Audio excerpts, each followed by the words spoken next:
कि जितने भी सेक्टर्स हैं इनमें इन्वेस्टमेंट के लिए आपके पास लगातार नए अवसर बन रहे हैं। साथियों, आप सभी वैश्विक परिस्थितियों से भली भांति परिचित है। ऐसे में आज अगर भारत की इकोनॉमी में इतना रेजिलियंस दिख रहा है, अगर आज भारत की ग्रोथ में इतना मोमेंटम दिख रहा है, तो इसके पीछे बड़ी वजह है बीते 10 वर्षों में स्ट्रक्चरल रिफॉर्म्स पर हमारा फोकस। इन रिफॉर्म्स ने भारत की इकोनॉमी की कैपेसिटी, कैपेबिलिटी एंड कॉम्पिटिटिवनेस बढ़ाने का बहुत बड़ा काम किया है। रिकैपिटलाइजेशन और आईबीसी से हमने भारत के बैंकिंग सिस्टम को दुनिया के सबसे मजबूत बैंकिंग सिस्टम में से एक बना दिया है। ईज ऑफ डूइंग बिजनेस पर जोर देते हुए हमने 40,000 से ज्यादा कंपनीज को समाप्त कर दिया है, कंप्लायंसेस को समाप्त कर दिया है। जीएसटी ने भारत में टैक्स के अनावश्यक जाल को खत्म किया है। भारत में हमने ग्लोबल सप्लाई चेन के डाइवर्सिफिकेशन के लिए बेहतर माहौल बनाया है। हाल में ही हमने 3 FTA साइन किए ताकि ग्लोबल बिजनेस के लिए भारत और अट्रैक्टिव डेस्टिनेशन बन सके। इनमें से एक FTA तो यूएई के साथ ही हुआ है। हमने अनेक सेक्टर्स को ऑटोमेटिक रूट से FDI के लिए ओपन किया है। आज भारत इंफ्रास्ट्रक्चर पर रिकॉर्ड इन्वेस्ट कर रहा है। पिछले 10 वर्ष में भारत का कैपेक्स 5 गुना अधिक हो चुका है।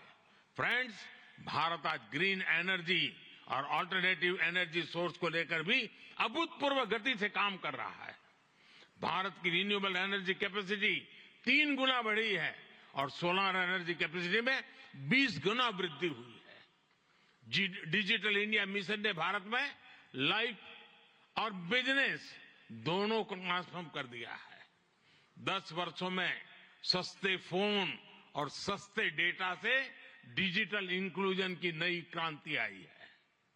हर गांव तक ऑप्टिकल फाइबर पहुंचाने का अभियान, 5G का तेजी से विस्तार आम भारतीयों का जीवन बदल रहा है। आज हम दुनिया में तीसरे बड़े स्टार्टअप इकोसिस्टम है। 10 वर्ष पहले तक भारत में कुछ 100 स्टार्टअप थे। आज भारत में 1,15,000 रजिस्टर्ड स्टार्टअप्स है।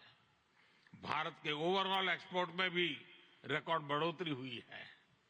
फ्रेंड्स, भारत में जो ये बदलाव आ रहा है वो भारत के नागरिकों की ईज ऑफ लिविंग भी बढ़ा रहा है, उन्हें एम्पावर कर रहा है।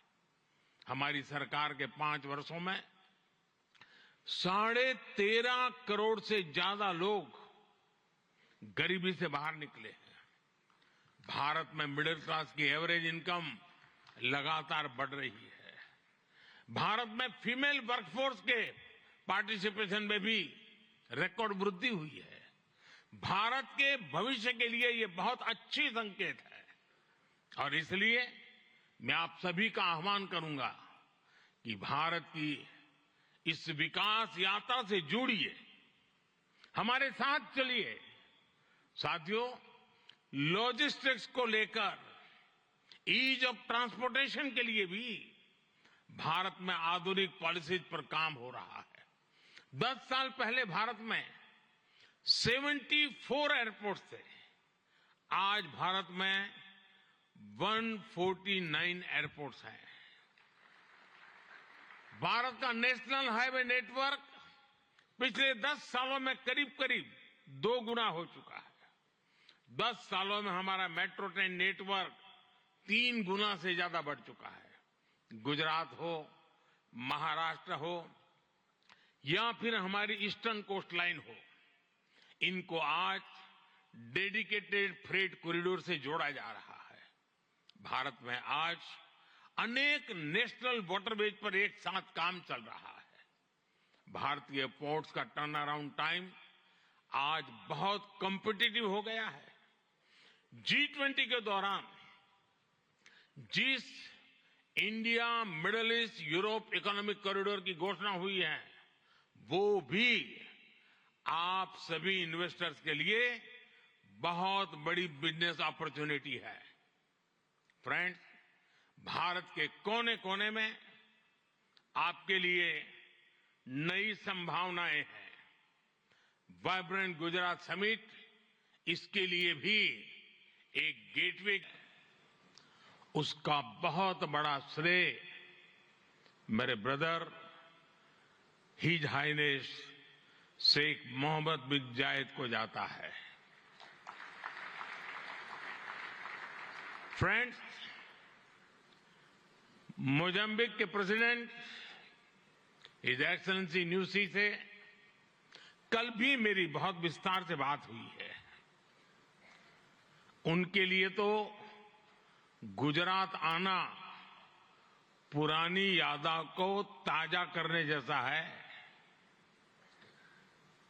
प्रेसिडेंट न्यूसी IIM अहमदाबाद के एल्यूमनाई है।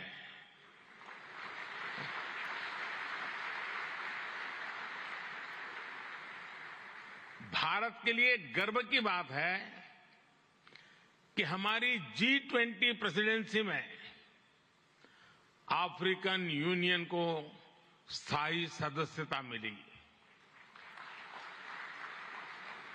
प्रेसिडेंट न्यूसी की भारत यात्रा से हमारे संबंधों को तो बल मिला ही है, भारत अफ्रीका के बीच घनिष्ठता और बढ़ी है। साथियों, चेक के प्रधानमंत्री हिज एक्सेलेंसी पैत्र फियाला जी की ये पहली भारत यात्रा इस पद पर है। वैसे वो भारत पहले भी आए हैं। चेक लंबे समय से वाइब्रेंट गुजरात समिट से जुड़ा हुआ है। भारत और चेक के बीच टेक्नोलॉजी, ऑटोमोबाइल्स, मैन्युफैक्चरिंग जैसे सेक्टर्स में सहयोग लगातार बढ़ रहा है। हिज एक्सेलेंसी पैत्र फियाला, मुझे विश्वास है आपकी इस यात्रा से दोनों देशों के संबंध और मजबूत होंगे। हमारे यहां कहा जाता है अतिथि देवो भव, और प्रधानमंत्री के रूप में आपकी तो ये पहली भारत विजिट है। उम्मीद है आप बहुत शानदार यादें लेकर यहां से जाएंगे। फ्रेंड्स, नोबेल लॉरिएट और तिमोर लेस्ते के राष्ट्रपति हिज एक्सेलेंसी रामोस होर्ता का भी मैं भारत में स्वागत करता हूं। हिज एक्सेलेंसी रामोस होर्ता का गांधीनगर आना और विशेष है।